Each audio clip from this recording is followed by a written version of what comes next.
Hi everyone, आप सभी का पुनः एक बार फिर से एजुकेशनल चैनल में स्वागत है। और आज की वीडियो में हम आपके साथ डिस्कस कर रहे हैं यूजीसी नेट एग्ज़ाम के ऊपर। और इससे जुड़ा हुआ एक बहुत ही इम्पोर्टेंट क्वेश्चन है जो आप सभी के द्वारा लगातार हमारे चैनल के माध्यम से पूछे जाते रहते हैं। और क्वेश्चन आपके द्वारा ये पूछे जा रहे हैं कि यूजीसी नेट का एग्ज़ाम अगर अपीयरिंग ईयर में, अपने कोर्स के अपीयरिंग ईयर में यानी कि अंतिम वर्ष में होते हुए हम क्वालिफाई कर लेते हैं तो हमें यूजीसी के द्वारा कितना समय दिया जाता है कोर्स कंप्लीट कर लेने के लिए। क्योंकि आप जानते होंगे कि अगर एक निश्चित समय अंतराल पे आप कोर्स कंप्लीट नहीं कर लेते हैं तो आप क्वालिफाई होने के बाद भी आप यूजीसी नेट का सर्टिफिकेट जो आपको मिलेगा उसका लाभ नहीं प्राप्त कर पाएंगे, वो सर्टिफिकेट बेकार हो जाता है। तो अगर अंतिम वर्ष में रहकर आप यूजीसी नेट का एग्ज़ाम देने जा रहे हैं, तैयारी करने जा रहे हैं, तो ये नियम आप निश्चित तौर पे जान लीजिए। आपको पता होगा नेट का एग्ज़ाम यानी नेशनल टेस्टिंग जो आपका एजेंसी है वो कंडक्ट कराता है।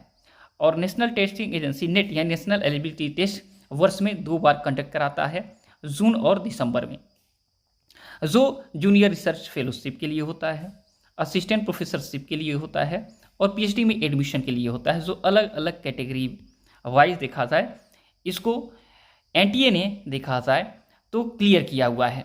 आपको पता होगा कि पहले के वर्षों में नेट का एग्ज़ाम वही देते थे जो लोग पीजी कंप्लीट किए थे या पीजी अंतिम वर्ष में थे। लेकिन हाल ही में नियम आया है कि अब यूजी 4 वर्ष के जो कोर्स हैं उस कोर्स करने वाले अभ्यर्थी भी इसमें शामिल हो सकते हैं।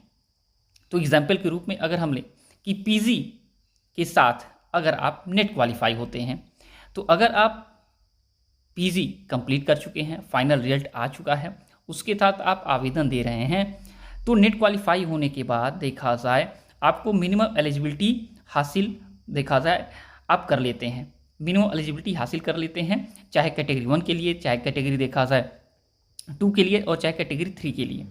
लेकिन आपको बता दें कि अगर अपीयरिंग ईयर के साथ आप नेट क्वालिफाई करते हैं, अपने कोर्स के लास्ट देखा जाए ईयर में है, एग्ज़ाम आपका नहीं हुआ है या रिजल्ट आपका नहीं आया है और आप नेट जेआरएफ क्वालिफाई कर लेते हैं, तो आपको मिनिमम एलिजिबिलिटी तुरंत प्राप्त नहीं होती है असिस्टेंट प्रोफेसरशिप के लिए या जूनियर रिसर्च फेलोशिप के लिए। आपको लिए एक समय निर्धारित किया गया है, वो समय है आपका 2 ईयर, 2 वर्ष, या कहा जाए आपके कम से कम 730 डेज, 730 डेज के अंदर आपको अपना कोर्स कंप्लीट करना होता है, यानी फाइनल सर्टिफिकेट आपको हासिल करना होता है या फाइनल रिजल्ट डिक्लेयर आपका हो जाना चाहिए, तभी जाके आप अपने पीजी के मार्कशीट के साथ अपना नेट का सर्टिफिकेट अटैच करके कहीं पे अप्लाई कर सकते हैं, चाहे गवर्नमेंट चाहे प्राइवेट सेक्टर में जॉब या देखा जाए कोई और काम के लिए।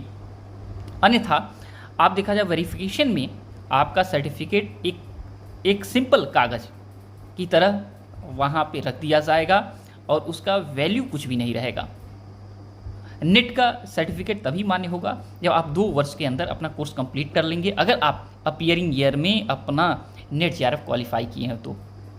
आप लोग ये जान लीजिए, अगर पीएचडी ओनली 3rd कैटेगरी अगर आप हासिल करते हैं तो आपको बता दें इस कैटेगरी के लिए 1 वर्ष यानी पीएचडी एडमिशन के लिए 1 वर्ष का अभी टाइम आपको दिया जाता है। 1 वर्ष के अंतर्गत आपको एडमिशन लेना होता है पीएचडी में, अन्यथा आप अगले वर्ष एडमिशन लेने के लिए पात्र नहीं होंगे जिस दिन से आपका पीएचडी का सर्टिफिकेट, पीएचडी ऑनली का सर्टिफिकेट इशू होता है, उससे 1 वर्ष के अंदर। जूनियर रिसर्च फेलोशिप देखा जाए तो आपको 3 वर्ष का टाइम दिया जाता है। अगर आप पीएचडी में 3 वर्ष के अंदर आप एडमिशन ले लेते हैं तो आपको फेलोशिप मिलेगा, अन्यथा ये भी सर्टिफिकेट आपका डिसक्वालीफाई कर दिया जाएगा। नेक्स्ट आपको फिर से एडमिशन के लिए जूनियर रिसर्च फेलोशिप अब आपको क्वालिफाई करना पड़ेगा और तब जाके आप एडमिशन लेंगे तो जूनियर रिसर्च फेलोशिप आपको मिलेगा। असिस्टेंट प्रोफेसरशिप तो आपको देखा जाए लाइफ टाइम के लिए मिल जाता है ये सर्टिफिकेट, जिसके साथ आप अप्लाई कर सकते हैं प्राइवेट सेक्टर, गवर्नमेंट सेक्टर में असिस्टेंट प्रोफेसर के पोस्ट के लिए। ओके, तो सबसे इम्पोर्टेंट क्वेश्चन का आंसर हमें जो देना था, आशा करते हैं आपको प्राप्त हो गया होगा। आपके द्वारा क्वेश्चन पूछे जा रहे थे कि अपीयरिंग ईयर में अगर नेट जेआरएफ क्वालिफाई हो जाएं तो क्या हमारा सर्टिफिकेट ये वैलिड होगा कि नहीं। 100% वैलिड होगा, लेकिन 2 ईयर के अंदर अपना कोर्स आपको कंप्लीट कर लेना है तभी जाके, अन्यथा ये वैलिड नहीं होगा, इनवैलिड हो जाएगा। ओके, और इसके लिए कोई भी देखा जाए आपको मैसेज नहीं आएगा, कोई भी देखा जाए यूजीसी की तरफ अगर क्वालिफाई भी आप कर लेते हैं तो आपको सर्टिफिकेट भेजना नहीं होता है, ना इन्फॉर्मेशन देना होता है, क्योंकि यूजीसी का जो नियम है उस नियम के तहत आपको कहीं पे भी देखा जाए नौकरी इत्यादि में ये वेरिफिकेशन के टाइम में चीज़ें चेक की जाती हैं। ओके, तो आशा करते हैं इन्फॉर्मेशन क्लियर आपको मिल गया होगा, वैल्यूएबल इन्फॉर्मेशन रहा होगा। और इससे जो है कोई भी क्वेश्चन अगर आपको एक्स्ट्रा पूछना है आप पूछ सकते हैं कमेंट बॉक्स में, जल्द से जल्द आपके क्वेश्चन का आंसर हम देने की कोशिश करेंगे। ओके, तो आज की वीडियो में इतना ही। से जुड़ा कोई भी क्वेश्चन पूछना है 100% पूछिए, और जब तक कि नेक्स्ट वीडियो नेक्स्ट अपडेट नहीं लाते हैं, thanks for watching educational channel.